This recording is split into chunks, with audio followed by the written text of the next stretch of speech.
Hoe rek jy 40 brode na 400 brode? In die afwesigheid van 'n wonderwerk stuur jy 'n e-pos. Dit is wat Adrie Senekal en Lynn Leeu van die firma Business Plus in Kaapstad gedoen het, nadat hulle deur Werda Albertyn, 'n voormalige kliënt, genooi is om haar voedingsskema in Tafelsig te besoek. Die twee sakevroue wou nie met leë hande in Tafelsig opdaag nie en het 'n e-pos na vriende en kollegas gestuur om uit te vind of iemand belang sal stel om brood te skenk. When I got to work this morning, my Outlook was totally flooded with emails. It is really responses on the email that I had sent the day before.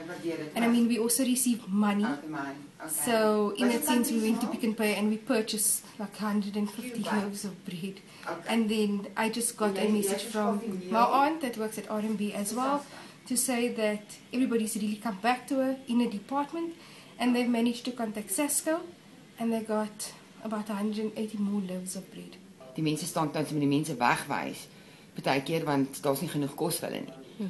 Ek nee, kom ons het mos planne. Kom ons kyk wat ons kan doen.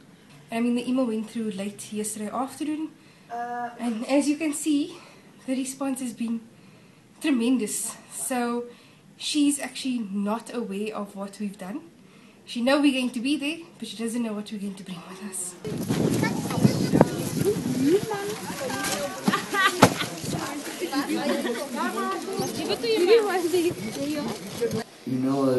Soos vandag is dit voel jy kan sien die smiles op hulle gesig want ons gee normaal net 4 slices vir hulle vandag loop hulle weg met 'n brood en soos ek kan sê hulle sal daai brood miskien strek tot maandag dinsdag sal hulle daai een brood so waardeer hulle wat hulle kry.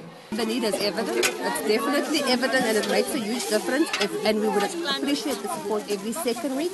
So we don't do it every week because it's a financial strain on us as a family and it's quite hectic. So we do it every second week. Dit is die begin, ons gaan nie nou weer stop nie. Nee, dit is die begin. Ek sal die hele wêreld uitdaag om ons te match.